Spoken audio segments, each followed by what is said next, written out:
Good morning, this is Angela with Parkrose Permaculture. I'm coming to you from my front yard. It's early June and I'm getting ready to harvest the first round of lavender in my garden. And I wanted to talk with you all about growing and harvesting lavender. I'm going to do this across 2 videos because it's a lot of information for one video. I have 3 kinds of lavender in my garden, 2 species and 1 hybrid.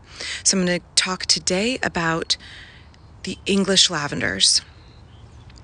You can see here in front of me, this is an English lavender. So lavender, there's a bus going by, please forgive the bus noise. Lavender is in the Lamiaceae family. The Lamiaceae are the mint I talked about in an earlier video. You can see here the lamb's ear is also in the Lamiaceae. So true Lamiaceae are all going to have square stems, so that's an easy way to identify if they're in the mint family. A lot of the really aromatic herbs are. So growing lavender, why do I grow it? I grow it because it's a great bee food. Lavender honey has a really nice flavor. But I also grow it mainly as an herb for my business. And so I make salves with it and I make sachets with it. So I cut and dry a lot of lavender every year.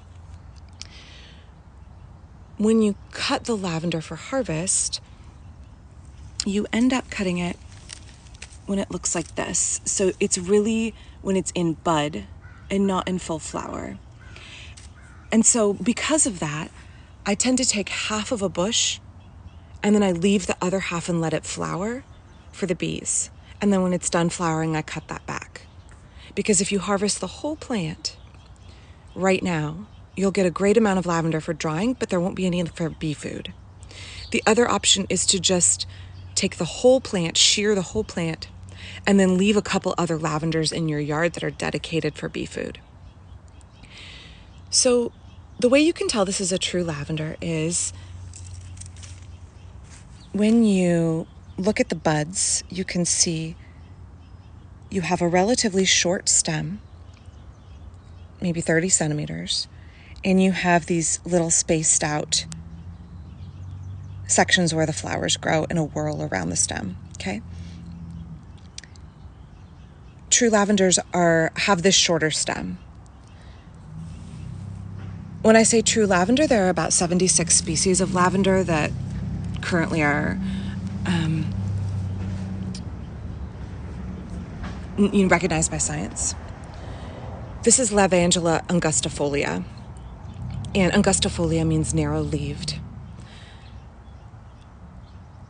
And while they're called English or French lavenders, they actually originate in the Mediterranean. There are lavenders in Asia, Northern Africa. You can see I have another variety here, and there's actually one in front of it. If you look out across the yard, there's more lavender. All back in here has got lavender. So when we grow lavender, we want to pick a really sunny spot. Lavender is hardy in zones 5 to 8. As always, I live in the city, so there's going to be car noise if I'm making videos from my front yard. Lavender zones 5 to 8. So if you live in someplace colder than that, you're going to need to plant it in pots and bring it in the winter or offer it some protection. It is semi-evergreen, except in my part of Oregon, it's really basically evergreen. It is a semi-woody plant. So the center of it gets kind of gray and dead looking. And the most common question I have from people is, my lavender looks leggy and unattractive, and it has all this dead gray, like woody foliage, and it doesn't have this beautiful rounded habit. So let me talk to you about how I prune my lavender. Right now, this doesn't look like it's an incredibly rounded habit because I just cut a bunch from here, and I'm going to be shearing half this plant. And when I say shearing, I think about it like shearing sheep.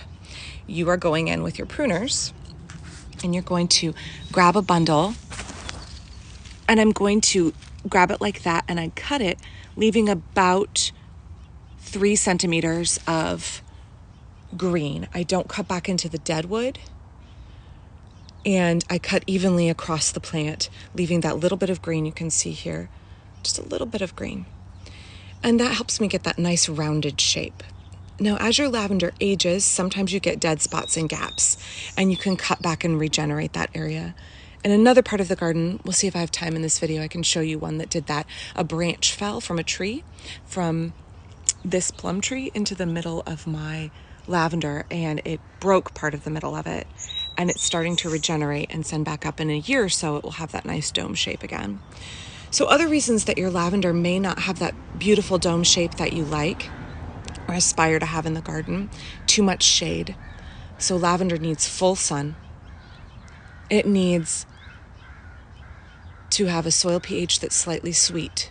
So when I plant my lavenders, I grow them in my normal soil. This bed up here was really rocky, and I did dig out a bunch of the rocks, but the soil quality is very poor. It likes poor soil that is slightly sweet, so I mix in a little bit of wood ash, and then every few years, depending on the size of the lavender, I might add 1/4 to 1/2 cup of more wood ash worked into the base of the soil around the plant.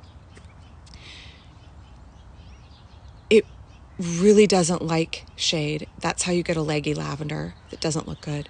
And it really doesn't like overwatering. I don't water it at all. You can see here, lambs here. There's a Russian sage that I radically pruned and is recovering. All of my rosemary, which are ridiculously huge. That's 2 plants. Spanish lavender, English lavender, more sage that I've pruned back. More plants on the other side of that patch of Gracchosmia. None of this bed gets watered. I don't add extra water. If you water, you're likely to get leaf spot.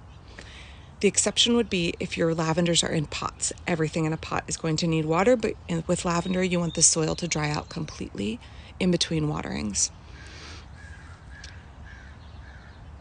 So lavender is a plant that is not going to live forever. So I think sometimes if you have a lavender that's looking really big and floppy and sad and a lot of woody foliage, you can rehab it by cutting it back and pruning it carefully, or you can just rip it out and start over. Lavenders grow very well from cuttings. So I just take a cutting, right? And then I'm going to pinch off the top, maybe even a little shorter, dip it in rooting hormone and put it about that deep in the soil, and they root very, very well. So if you have a cultivar that you like, it's really easy to start a new one. So if you know some of your lavenders are getting old and scraggly looking, start some new ones. It's okay to cycle things in and out of the garden if plants are kind of looking exhausted and at the end of their life. Just put in a baby from them. Put in a clone. Basically, your plant will live forever then. Lavenders come in the true lavender color, like this. They come in pink. There are some varieties like Hidcote Blue that are bred to be very blue. And then they also come in white. And my white lavender, it is a lavender that is just as fragrant as the other lavenders, but it's not as good for, it's not as pretty when it's dried, because when we say white, it's really sort of a shade of gray when it's in bud form, and when it opens, it has a soft white color. So I tend to use that in sachets where you're not going to see the color. All of the English lavenders make good cooking lavenders. They're good culinary lavenders because they have more of a soft, delicate flavor than some of the lavenders we'll get to later. So I hope that helps you. This is part 1 of my 2-part on the lavenders that I grow. If you have questions, please feel free and leave them in the comments. I'm always trying to answer as many as I can every day. And I will be back with part 2 about the 2 other types of lavender that I grow in the garden. Thanks.